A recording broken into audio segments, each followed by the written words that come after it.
You know what time it is? Speaking of Bob's. Oh, help me, please, doctor. I'm damaged.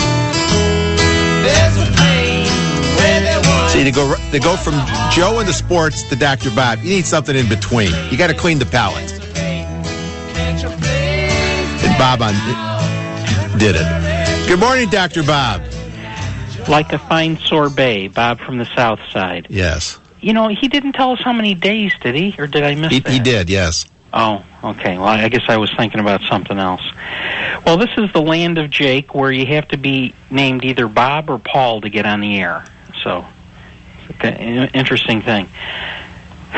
So, this Medicaid bill that they passed yesterday in the down in Springfield, what a lot of people don't know, that buried within the bill is all sorts of compliance with Obamacare, so that there'll be some early cash flow from Washington to Illinois, and Illinois will be the first state in the union to implement certain areas of Obamacare. Well, here's what I don't understand. And when Bob mentioned the Supreme Court, it triggered something in my mind. When they were having the arguments, they mentioned that Obamacare was supposed to give tons of dough. I think they said the states would be awash with money from Obamacare to pay for Medicaid.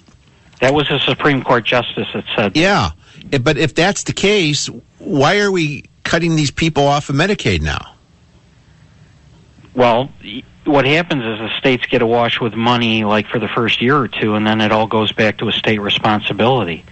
Right now, Medicaid is a split responsibility for payment between the state and the federal government. I think, I'm not sure exactly if it's 50-50 or 60-40, but under healthcare reform, because of all the cost savings and cost shifting, that it's actually there's going to be a demand to increase the Medicaid rolls, and then the costs are going to be shifted even further onto the states. Well, but I know you're right. It's going to increase the Medicaid rolls, but yet, according to the story in the paper yesterday, they're getting people off the Medicaid rolls. They're trying to get frauds off. Now, I had one lady. Well, wait a minute. The story in the paper yesterday with that one family with that poor child who was getting care at home, and by them cutting this program now, she's going to have to go to a hospital, which is going to be more expensive. I don't think that's fraud. Well, let me just rephrase that. There's a lot of fraud in the system. I mean, I know some doctors who bring their family members in from overseas, get them enrolled in Medicaid, and then they have hip surgery or heart surgery, then they go back to their home country. And I know Cook County Hospital used to be, and I hope they've cleaned it up since, where people were coming in from out of this country, the visit, quote unquote, and while they were here, they'd have gallbladder surgery, heart transplant, everything. Yeah, and then leave the taxpayers with the bill. And I had one lady who I saw her son, and he had a problem, and I had to put him on, you had to do this, that, and, and I said, what kind of insurance do you have? And she goes, well, we got two insurance programs. We got this PPO, and then we got a Medicaid card. I'm going to put it on the Medicaid card so then I don't have to pay the copays. And you know what she did for a living? What? They ran an asphalt company. Very, very well, wealthy.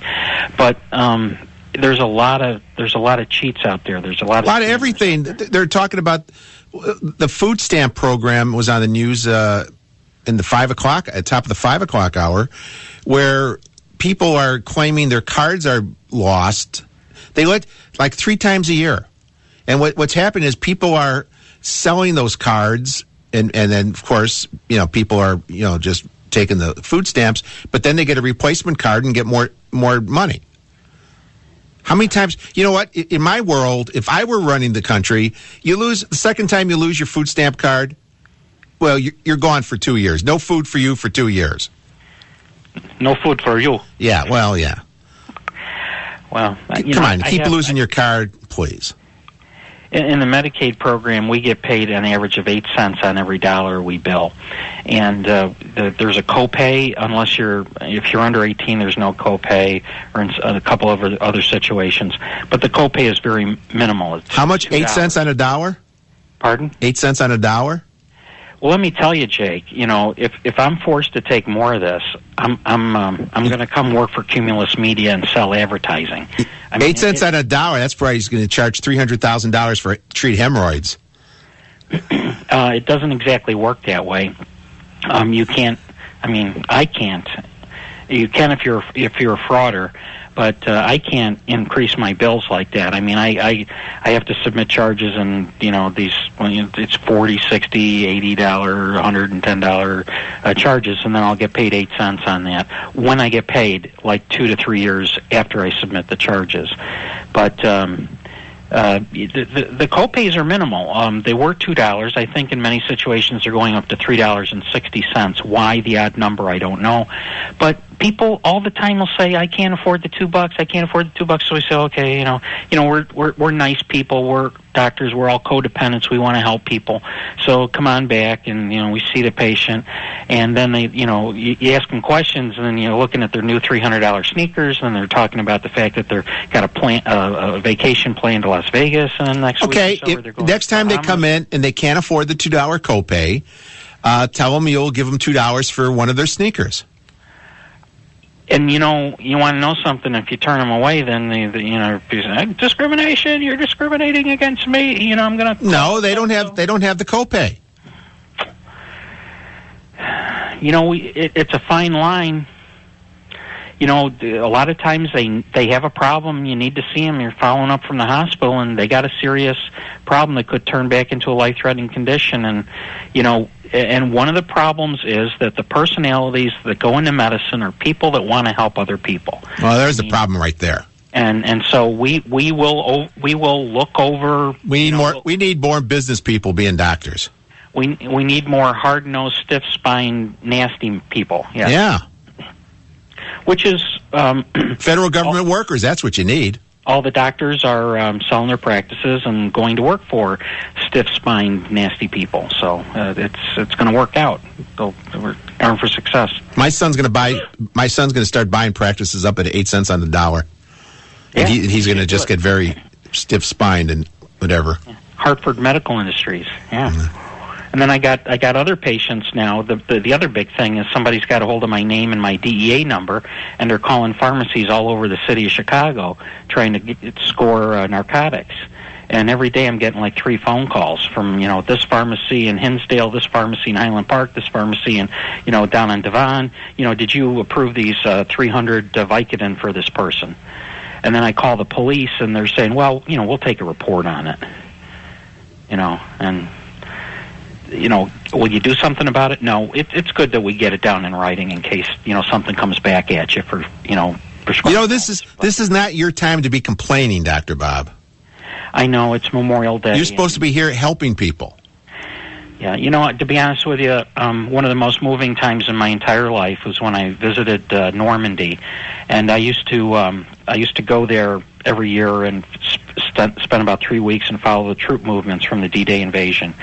And then being at Pointe du Hoc, where Reagan gave a speech on the 50th anniversary, and see where the Texas Rangers scaled that cliff face, facing certain death. I mean, if you're there and you look at it, it's unbelievable what these guys did.